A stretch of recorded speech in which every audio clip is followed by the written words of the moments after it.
Good morning, welcome back, and this year's theme is for NAIDOC is Always Was, Always Will Be. We're doing it totally different this year due to the COVID restrictions. So we're doing it virtually, and I've invited a couple of our elders to come and share their story and give us a bit of an idea of what their thoughts are on this year's theme. Let me introduce you to Uncle Arnold. Uncle Arnold Doyle. He is one of our respected elders within the Mackay community. He also works for the Bingabiri Justice Group. They make visits to our prisons and check on any of our local boys, or even just the boys or girls that are in the lockup, and just giving them that little bit of a support. So Uncle Lionel, so this year's theme is based around Always Was, Always Will Be. What are your thoughts on that, on our theme this year, Uncle Arnold? Yeah, first of all, I might just want to share. First of all, I just want to acknowledge the traditional owners of the land first. Totally forgot about that. We having a discussion on. I won't say name, but just the traditional owners anyway. Yeah. And I was born in a place called Warrabinda, out in 2200 k's from Rockhampton. My father is an Emin person, and an Emin person from Taroom. That's my country. My country where I call my traditional homelands, and it's around Theodore area. My mother is a Yarrawa woman from down around Bell and Dolby and the Bunya Mountains area. So her totem is Sanguina, and my father's totem is a green frog. So that's my totem, and all kids know that. So yeah, that's always what always will be. It says strikes my mind the theme starts off with my land. I always think that always will be Aboriginal land. Yeah. Always was, always will be. To me, Aboriginal land. Yeah. And also our languages and our custom lifestyles and stuff that we hold on to. As elders, we hold on to a lot of that stuff dearly. And we try to install it into our young kids and all my kids and other young kids, but mainly with my kids and my grandkids and great grandkids. We try to talk about the language at home and all our customs and that. And my kids sort of grew up with our families, and we sort of teach them things like, we don't talk in sentences, we just talk in language. And if you don't know where you're coming from or where you are, well, it's just nice being around the areas and saying that you're Aboriginal, or if you're Torres Strait South here, I suppose. And I always say to a lot of young kids, when you say about going on to the other question, is about, we'll be in 20 years' time. Yeah. And I like to think that a lot of our kids coming up now, what they need to know before we get there is where they come from. Yeah, who they connection. are. Yeah. And I always say to young kids, that when I used to teach kids at schools and stuff, I say, "Are you Aboriginal?" He says, "Yeah, I'm an Aboriginal." I just say to them, "Well, what is it? What do you mean you're Aboriginal? Can you tell me what Aboriginal means?" Yeah. And they look at you like, "No, it's just the words, or it's just a word." Or if you're Torres Strait or South Sea, you ask them, or where your country or where you come from, or where your island is, or they don't know. Yeah. The parents never told them. That's right. The parents might know, or the grandparents might have died, or they didn't actually sit down with their parents. And one thing that we do at home, if they have grandkids and that, we sit down and have a yarn about where we come from, where my wife comes from, why she's sent from Palm Island to Warrabinda, and we talk about that.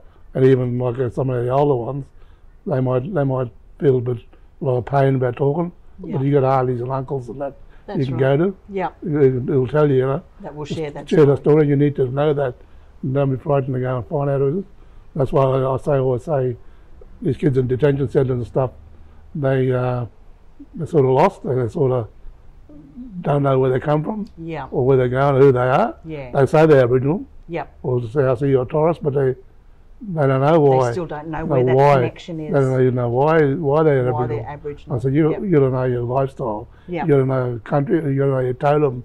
You got to know all that stuff to say I'm an Aboriginal. Yeah. Because if a white person says to you, "You're not Aboriginal," what are you going to say? You can say, "Yes, I am," and they're going to say, "Well, can you tell me why?" Yeah. And you say like that, well, you sound a bit silly. Yeah. That's why it's important that they know their totem, know where they come from, where their country is, wherever it is. Could be we take our kids up to. Parents need to take their kids up the country. Yeah. Like we take our kids up to Woodgill to up Cape there where Carol's family comes from, you know, Yeah. back to Palm Island, back to Woorabinda or Yeah. places where they can be connected to them places. Yeah. Well, most of our kids have been there, and they know where it is, Yeah. and they've seen the place, you know. Yeah. So we're going over to Palm Island next year, so they're all going over there well, my wife was taken from Palm Island. Yeah. 1957, they have a ceremony every year, Yeah. and we're going back there because kids want to go back and see where their grandmother was taken from. Yeah. Yeah.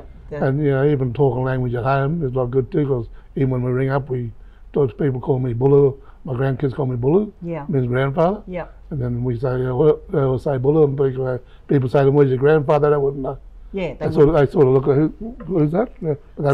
So language is a good starting point. Yeah. Yeah, it's a good starting point, starting. which makes that connection as well. Connection, yeah. But you know, I've found over the years there's a lot of families that do not know language, Yeah. and it's unfortunate that it was taken back in those days from the elders. If they weren't allowed to speak it, they'd get into trouble for speaking it.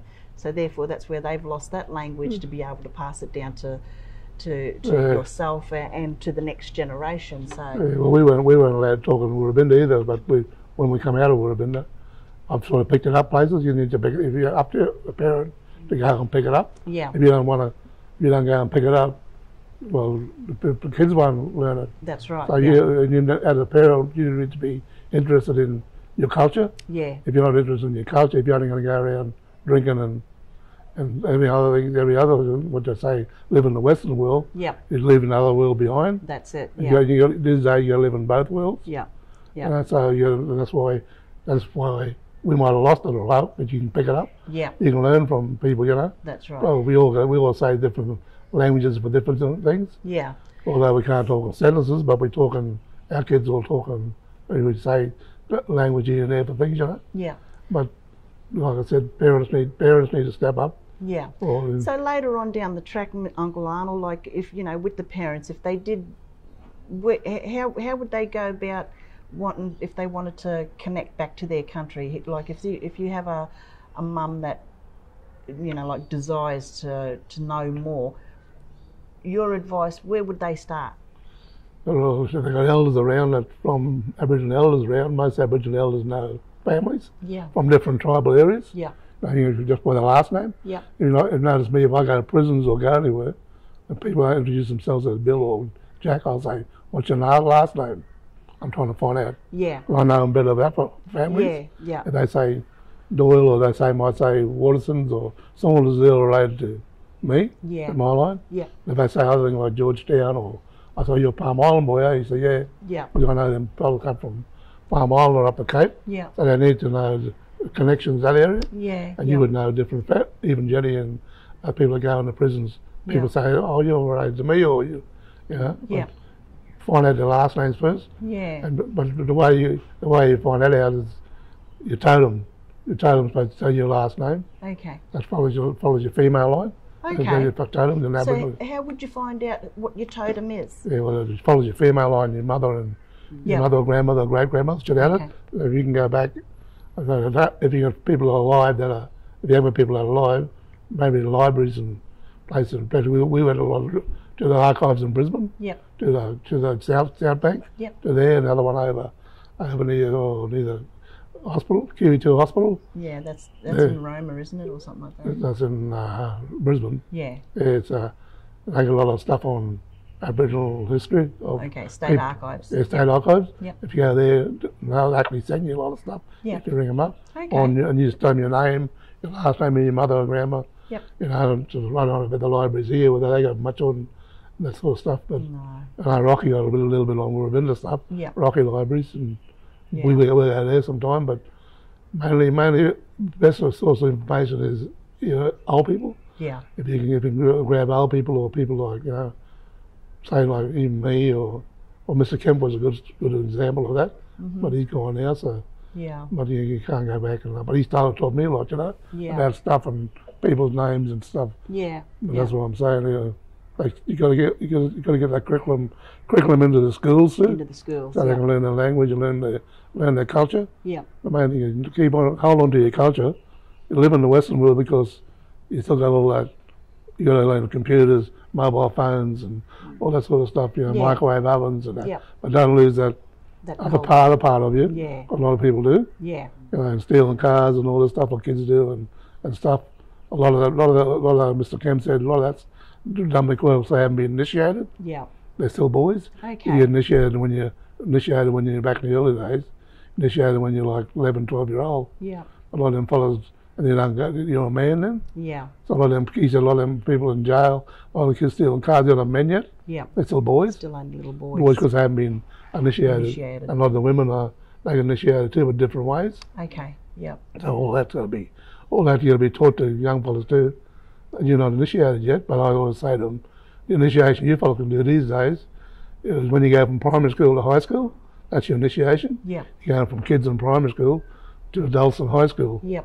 You know, so in high school you're supposed to be an adult. A lot of you don't act like it. Yeah. A lot of you act like you're still in primary school. Yeah. But you're supposed to be a man then. Yeah. Or a woman in them schools. Yeah. You got to tell them that otherwise.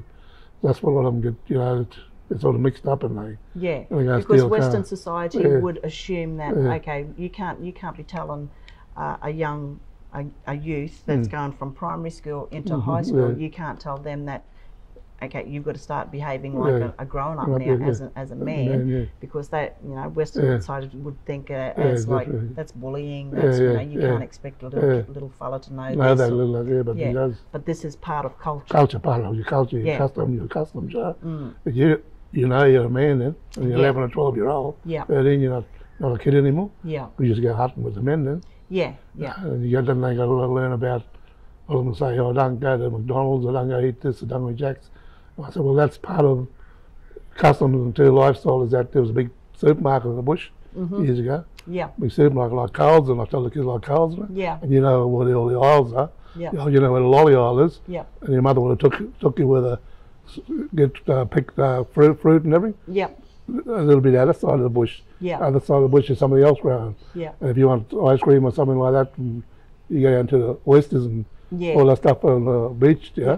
That's where you get all your ice creams and stuff like that. You might say. Yeah. But so all that stuff was, you try to talk to kids in school to try to say, you know, there's a big supermarket out in the bush years ago. Same as you go in the Coles, same as you go in the McDonald's, but you treat it that way as like culture, Yeah. customs. You don't sort of say, oh, I'm going to go to McDonald's. I say, oh, no, that's not good for you. Yeah. It might be good for you, but the other stuff was, yeah, so.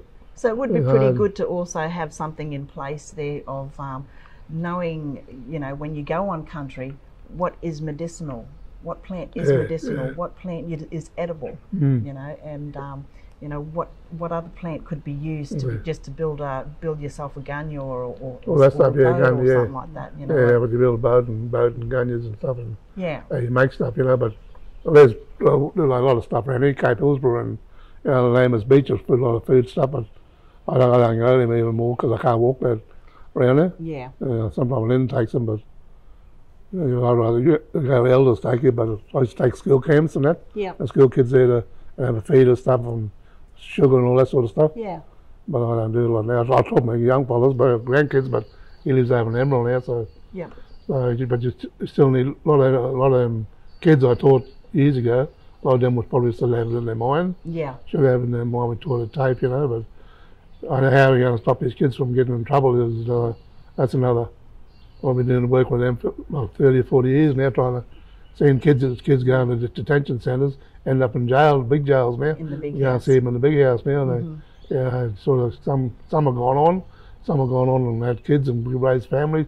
Some are good, you know. Yeah. But there's a majority kids, about 8 or 9 of them, that's just in and out of detention, in and out of jail. Out of the system all and like the time. Jenny was saying, it's a lot of them come from broken homes. A lot of them grown up with their grandparents, you know. Yeah. A lot of them their grandparents, but you know, just as the grandparents but the main thing, kids got to sit down and ask questions Yeah. of their aunties, uncles, and say, hey, where we come from, or Yeah. you know, what did we do for food? How did we do this for food, or had we done that? You know? Yeah. And we just say, well, you know, if you didn't eat your breakfast, if you didn't eat your breakfast or supper, you get it for breakfast next day, you know. Yeah. Or you don't eat it for breakfast, you get it for lunch. Until you eat it, you know. Yeah. And so I remember that I didn't like them what they call it, turn up in white sauce. I said, then breakfast time was on the table. When I went to the toilet, I slipped it with my brother. He did. And I still don't like turning up from bright sauce. I tell you, I didn't know you had to eat. And I told you, you know. Yeah. And you had to look at the street lights to get home. But if the lights come on, you know you're going to get a flog when you get home. You've got street lights, you know it's dark. Yeah. You'll be home before dark. Yeah. So, Whereas there's none of that now. Like no, now. like when You go when I feel like it, yeah. Of course, I suppose the government's taking all that authority off parents to you, where you can't hit your kid, or you can't do this, you know. Yeah, it's hard, you know, it's a hard slugger, like Murray Court and all that sort of stuff, and things going on. And we're still trying, like, they still need the funding to do all this stuff, you know. Yeah. You actually need a what we call an outstation where we can go and take the kids out to the outstations and stuff, and instead of send them to the detention centre, take them to the outstations and out in the bush somewhere where there's no influence there, where they can sit down and make a boomerang, make a didgeridoo, or go out hunting a bit, you know. Yeah.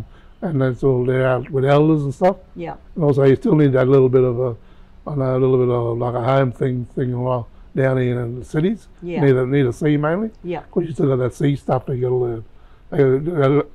Aboriginal Torres Strait Southie people, they still live by the sea too. Yeah. So they still need them kids to how to hook a line, how to take a boat out, how to jump in the water to go turtle, how to go diving or something, you know. Yeah. All that's how the tide goes out and back and all that. Yeah. So they need to be taught that stuff too. Yeah. Because a lot of them is from the sea. Yeah. And there's a lot of Aboriginal people live by the sea too, but most of the country, most stations are, but that takes a lot of money to build them things and stuff, and maybe one day, but always, it's always going to be Aboriginal land to me. Yeah. Or our land, and always will be. Yep. You know, they still got to pay the rent on it yet. Yep. They still haven't paid the rent, and they can't tell us where to go back where we come from, because we come from here. Yeah. People can't let you go back where you come from, but we come from. My grandparents said, "No, we come from here." Yeah. Australia, we didn't come from nowhere. No, that's right. Yeah. It's a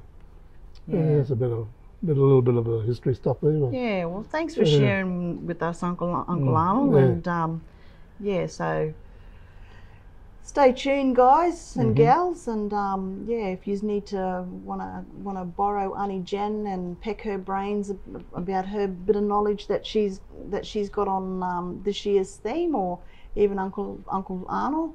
Don't hesitate to throw us a line or two and ask your little heart out and find out more about on the Aboriginal and the Torres Strait Islander culture. Thank you.